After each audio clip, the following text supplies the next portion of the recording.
I don't really like the smiling and the giggling and all that. I'm a competitor, man. And some words exchanged with Brooks. I poke bears. I don't respect no one. Brooks by Green puts it up and in. Oh, they're talking. But he also is going to push it to the edge of physicality.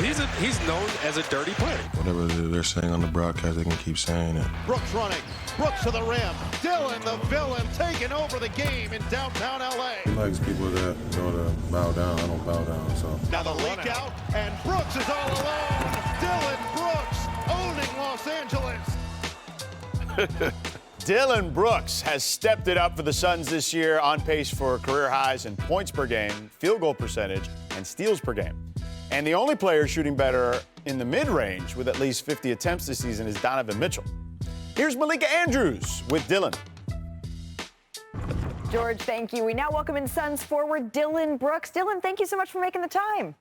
No problem. Thank you for having me. We appreciate it, especially because you have the Suns off to a 13-9 start. It's one of the best stories of the season so far. Can you tell us the secret? What's allowed you to get off to this strong start here?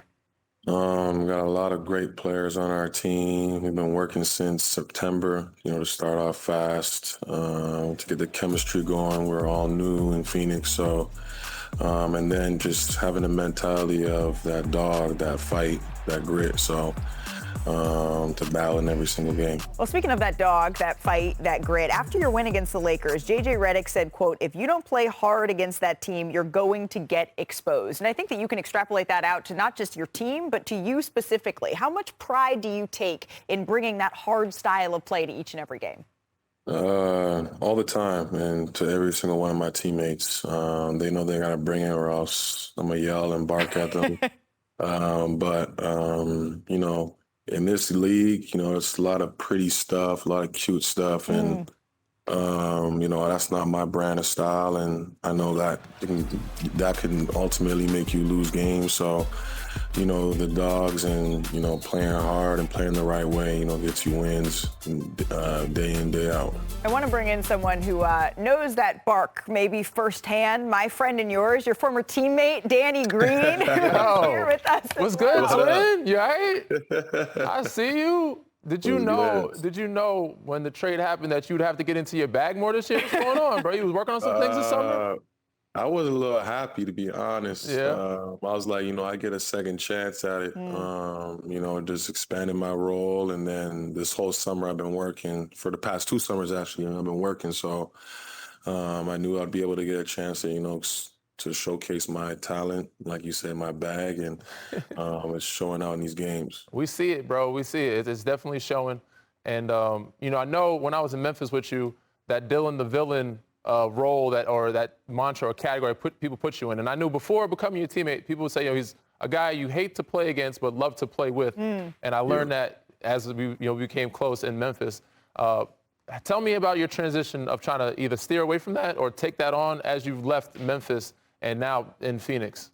I've been taking it on. It's like what Kobe said. Having the black mamba in between the lines, and being Kobe Bryant, outside of the line. So I've been living that. It's been giving me a lot of energy, clarity, and when I come between those lines, it's about just the Dillon the villain, being who I am, and expressing every single facet of my game. Do you like the nickname Dillon the villain? Yeah, I like it. It's pretty cool. It rhymes. It does. It rhymes, and we like when that. When a nickname rhymes, it should be pretty good. Yeah, Danny, do you think it fits? Do you think getting to know him in a different way? For sure. Again, in the locker room, outside the court, he's a different guy. So, I got a chance to know him and see him grow. Bro, you're doing some good things. So I want to say I'm proud of you because I'm not like your uncle, your father. Well, I mean, but you're doing some good things, bro. It's good to see you representing in a good evil twin fashion. I didn't know that Danny and you were evil twins until yesterday. I learned this just the other day. Do you enjoy? Because Danny was saying it's not necessarily that you go into a game saying, nope, this is who I'm targeting. I'm going to get under their skin. It just sort of happens. Is that the way that it is for you? Yeah, it's like the matchup, that I take on, and then whoever wants to start talking, I love it. But then I already know I'm getting the upside. I come from like a group of my boys that all, talk the talk. So my skin is, tough as nails, and I can't wait to, whoever wants to, talk with me can try. Well, somebody that we have seen try, who you are facing, is Ime Udoka and the Houston Rockets. What can we expect in that matchup? I want to see that smoke, D. It's gonna be, it's gonna be a great battle. They got us the first time, but I'd rather, get them over there in H-Town for sure. Before we let you go here, Dillon, very, very important question. I heard from sources, a.k.a. Danny Green, how often are we getting the hair braided? Is it before every game so we're keeping it this fresh? In Memphis, it was before every game. Every game. But now I kind of tone it down a little bit. But it's I would say once a week. Yeah, maybe. Yeah. That's still a lot, but yeah. But we got to keep it fresh. We got to keep the baby hairs laid. This is very, very important. Yes. Dillon Brooks, thank you so much for taking the time with us here on NBA Today. We appreciate you. Good luck, my dog. Appreciate it. Thank you. All right, the Suns are currently in 7th place in the Western Conference, just a game and a half from getting out of the play-in spots. It's worth noting, however, that the Suns have the second hardest remaining schedule. We had a fantastic finish between the Sixers and Warriors last night in Philly. We'll pick it up late here.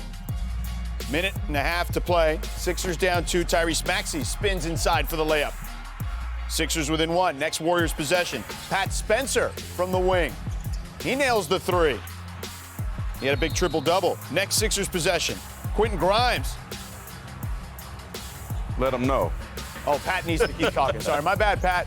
Here's Quentin Grimes on the drive. There it is. Hooping the harm.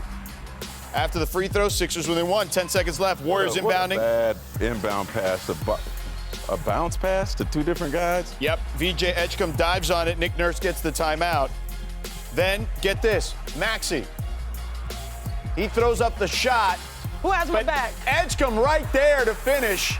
Now watch this. Warriors trying to go down the field. Baseball pass. Maxey with the block. Bye-bye. Incredible stuff, Chiney. Break it down for me. Oh, man, what a play. Look this right here. I mean, the extension here to be able to stay present is completely wild. What a great win there for Tyrese Maxey and the Sixers. Thursday night was Tyrese Maxey's 9th 35-point game of the season. That's already his career high in a season. The only player in the NBA with more 35-point games this season, Luka Doncic, with 10. All right, Chiney, what was your biggest takeaway?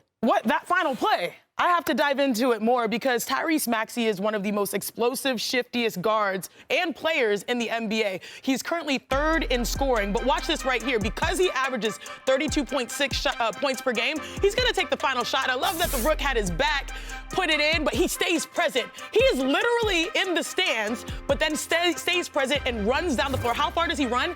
74 feet. That's what he covered. And then it's the extension, it's the explosion, the max vert of 38 or so inches. That is wild to me to see someone that has really been the franchise in the way that we expected other players to be, but he's embraced it. He's increased his game, he's developed, and he's committed to both ends of the floor. Mark, what stood out to you from a Warriors perspective? How much time we got? I told not much. Yeah.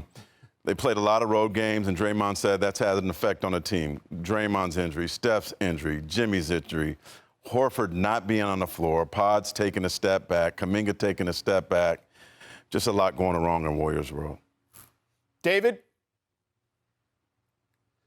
Yeah, I'm going to start with the 76ers here and the other guy, not just Maxey, it's VJ Edgecombe. The way that he started this season was on fire, 30-point games, 25-point games, but then he comes back down to earth and finds other ways to win. Defensively, getting that steal. He's been a great defender thus far in this season, and then going in and getting that rebound. This is the type of stuff that, creates longevity beyond just the scoring that you had at the beginning of the season. Now, on the Warriors side, the problem is not just the old guys. The old guys are doing okay. Jimmy, Steph, and Draymond together, plus 13 when they're on the court together. It's the fact that Pods, Kuminga, and those guys are not picking up the slack, and that is putting some wear and tear on that Warriors team. That's some of the stuff that's going wrong, as Marc is saying. Yeah, we'll see what the Warriors look like. There's still a long way to go here, but they need Steph back in a big, big way. All right, we had a lot of action last night around the association. Let's go coast to coast.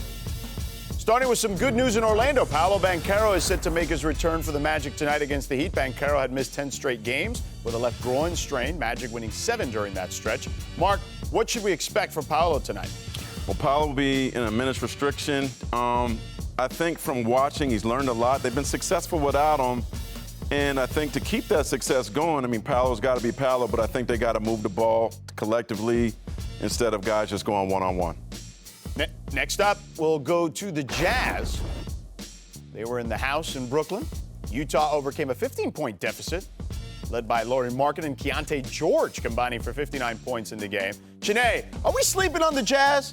Oh, absolutely. We are, but this is what you expect when you have young stars that are trying to make their names. Keontae George has been one of the best stories so far of the NBA this season, and also one of our producers is a big Jazz fan, so I feel like he's just trying to constantly troll me. But Lauri Markkanen, I mean, the versatility of those two, they complement each other perfectly.